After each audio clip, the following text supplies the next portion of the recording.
संसद के बजट सत्र से पहले सरकार ने आज नई दिल्ली में सर्वदलीय बैठक बुलाई है। हमारे संवाददाता ने बताया है कि इस दौरान सरकार सभी दलों के प्रमुख नेताओं के साथ विचार विमर्श करेगी और सत्र का सुचारू संचालन सुनिश्चित करने के लिए दलों से सहयोग की अपेक्षा करेगी। सरकार ने गन्ना फीडस्टॉक से इथेनॉल खरीद के मूल्य की भी मंजूरी दी है। गन्ना फीडस्टॉक में सी हैवी शीरा, बी हैवी शीरा, गन्ने का रस, चीनी और चीनी सिरप शामिल है। श्री वैष्णव ने कहा कि इथेनॉल मिश्रण से देश की अर्थव्यवस्था में भी मदद मिली है और 1,13,000 करोड़ रुपए की विदेशी मुद्रा की बचत हुई है। प्रधानमंत्री नरेंद्र मोदी ने महत्वपूर्ण खनिजों के बारे में केंद्रीय मंत्रिमंडल के फैसले को आत्मनिर्भरता की दिशा में एक महत्वपूर्ण कदम बताया है। सोशल मीडिया पोस्ट में प्रधानमंत्री ने कहा कि राष्ट्रीय महत्वपूर्ण खनिज मिशन से संबंधित मंत्रिमंडल के फैसले से भारत की उच्च प्रौद्योगिकी, स्वच्छ ऊर्जा, रक्षा और अन्य महत्वपूर्ण उद्योगों को प्रोत्साहन मिलेगा। उन्होंने कहा कि इथेनॉल खरीद की संशोधित दर से जुड़े फैसले से इथेनॉल उत्पादन बढ़ाने और ब्लेडिंग लक्ष्यों को हासिल करने में भी मदद मिलेगी। प्रधानमंत्री ने कहा कि इससे कच्चे तेल के आयात में कमी आएगी, किसान सशक्त होंगे और स्वच्छ ऊर्जा को बढ़ावा मिलेगा। वक्फ संशोधन विधेयक 2024 पर संसद की संयुक्त समिति ने मसौदा रिपोर्ट को स्वीकार कर लिया है। नई दिल्ली में संवाददाताओं से बातचीत में 31 सदस्यीय पैनल के अध्यक्ष जगदम्बिका पाल ने कहा कि समिति ने विधेयक से संबंधित 14 खंडों पर संशोधन को स्वीकार किया है। उन्होंने कहा कि समिति की रिपोर्ट आज लोकसभा अध्यक्ष ओम बिरला को सौंपी जाएगी। उन्होंने कहा कि पिछले 6 महीने में विधेयक पर विस्तृत विचार विमर्श हुआ।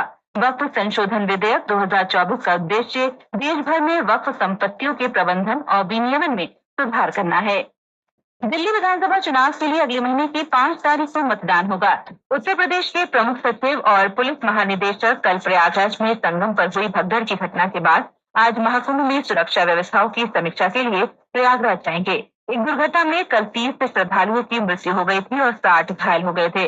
घायलों का स्थानीय अस्पतालों में इलाज चल रहा है। हमारे संवाददाता ने बताया है कि मेला क्षेत्र में सुरक्षा व्यवस्था और कड़ी कर दी गई है। राष्ट्रपति द्रौपदी मुर्मू, प्रधानमंत्री नरेंद्र मोदी, गृह मंत्री अमित शाह और उत्तर प्रदेश के मुख्यमंत्री योगी आदित्यनाथ ने प्रयागराज महाकुंभ में संगम घाट पर हुई घटना पर शोक व्यक्त किया है।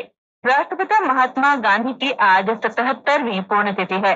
इस अवसर पर राष्ट्र आज महात्मा गांधी को श्रद्धांजलि अर्पित कर रहा है। ये दिन शहीद दिवस के रूप में भी मनाया जाता है। भारत के डोमराजू गुकेश ने नीदरलैंड में 2025 टाटा स्टील शतरंज टूर्नामेंट में जीत का जलवा जारी रखा है। उन्होंने मास्टर्स कैटेगरी में अपनी बढ़त बनाए रखते हुए कल रात नीदरलैंड के ग्रैंड मास्टर मैक्स वारमेडन को खेल के 10वीं दौर में हरा दिया।